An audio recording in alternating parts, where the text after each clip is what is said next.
Chairman. The Honourable Phil Goff. Mr Chairman, this is a pretty short bill actually. It's only one page, and we've known it's about match fixing. That's what the title reads. It's the Crime Match Fixing Amendment Bill, and we've known that match fixing is a potential problem for a very long time, and we've also known for a very long time that New Zealand early next year will be hosting the International Cricket World Cup matches, half of them in New Zealand and half of them in Australia. And towards the middle of the year, we've known that we have the FIFA Under-20 World Cup. These are important events.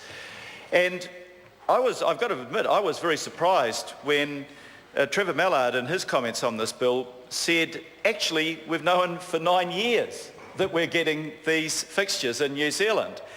And if we've known for 9 years that we're getting these fixtures in New Zealand, my question is to the Minister and the Chair.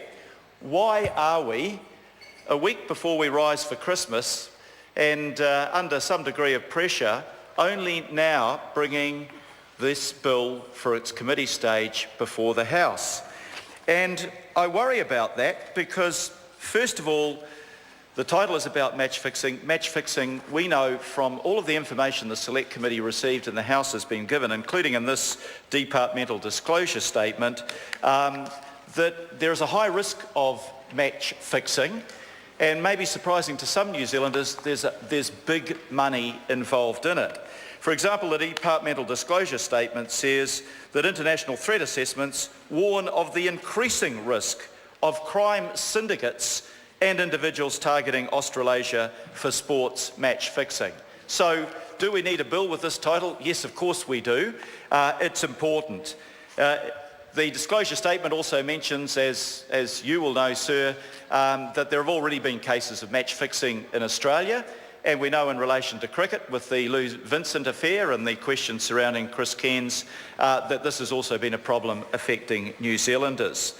And this is not something that is without cost to New Zealand economically. I mean, sports fixing, match fixing is bad in its own right because it's the exact opposite of what sports should be about. Sports is meant to be fair.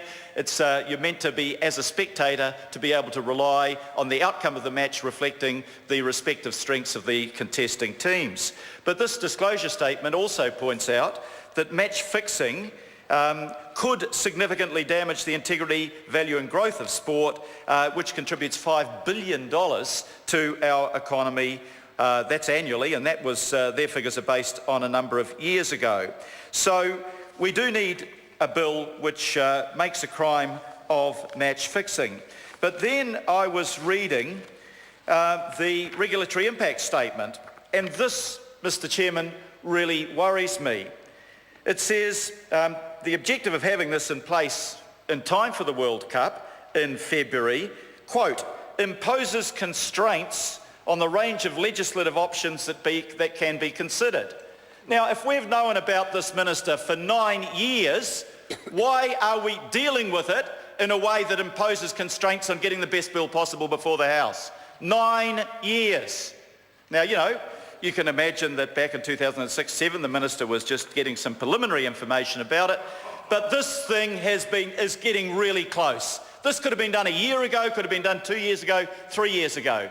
I wouldn't have expected the government to have done it in 2009, but it should have done it over the last 3 years. And this is what else the regulatory impact statement warns the House. Requiring a bill to be passed by the end of 2014 means creating a comprehensive, standalone and potentially complex match-fixing legislation is impractical.